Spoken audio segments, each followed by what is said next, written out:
எல்லோருக்கும் வணக்கம். நேற்று நைட்ல இருந்தே ஒரே யோசனை தான். காலையில் டிஃபன் என்ன செய்கிறதுன்னு. இந்த இட்லி மாவு இல்லைனாலே இந்த காலை டிஃபனை பற்றி ரொம்ப யோசிப்பேன். சப்பாத்தி செஞ்சுட்டு பன்னீர் இருந்தது, அதை வச்சு கிரேவி பண்ணலாம்னு யோசித்து வச்சேன். ஆனால் யோசித்தது ஒன்று, செஞ்சது ஒன்று. காலையில் எழுந்தது லேட்டு, அதனால் உருளைக்கிழங்கு மசாலா வச்சுட்டேன். ஊரில் இருந்து வரும்போதே கோதுமை மாவு அரைச்சி எடுத்துகிட்டு வரணும்னு இருந்தேன். ஆனால் நல்ல மழை, வெயிலே அடிக்கல, கோதுமையை காய வைக்க முடியல.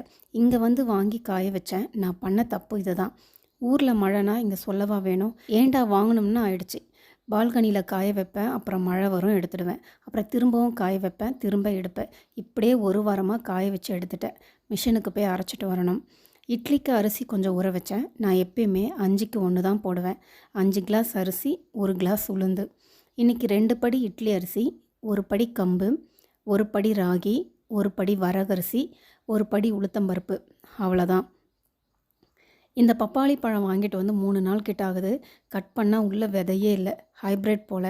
இதில் வேறு பழத்தை தேடி தேடி எடுத்தேன். மதியத்துக்கு சிம்பிளாக ரசம், எக் ஃப்ரை பண்ணேன்.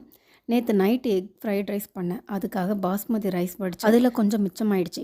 அதை வேஸ்ட் பண்ணுவானே, நாங்கள் 2 பேரும் மதியம் அதையே சூடு பண்ணி சாப்பிட்டோம். இவனுக்கு ராகி கூழ் கொடுத்துட்டேன். நம்மள ஒரு சிலர் மற்றவங்க முன்னாடி நம்மளே தாழ்த்தி பேசிப்போம். நம்ம என்னவோ நினச்சிக்கிறோம், அது தன்னடக்கம் பணிவுன்னு.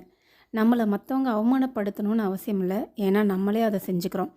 மற்றவங்களும் இதை தான் நல்ல வாய்ப்புன்னு நம்மளை கொட்டிகிட்டே இருப்பாங்க. நம்மளும் கொட்டு வாங்கி வாங்கி பழகிடுவோம். நம்மளை பற்றி நம்ம எப்பயுமே பெருமையாக தான் நினைக்கணும். நம்மளையே அப்ரிஷியேட் பண்ணிக்கணும். யாரும் நம்மளை அப்ரிஷியேட்டெல்லாம் பண்ண மாட்டாங்க. அதுக்காக நம்மளோட பெருமையை மற்றவங்க முன்னாடி தற்பெருமையாக காட்டவும் கூடாது. மற்றவங்களோட கம்பேர் பண்ணி நம்மளை தாழ்த்திக்கவும் கூடாது. இந்த வீடியோ உங்களுக்கு பிடிச்சிருந்தா ஒரு லைக் பண்ணி சப்ஸ்கிரைப் பண்ணி சப்போர்ட் பண்ணுங்கள்.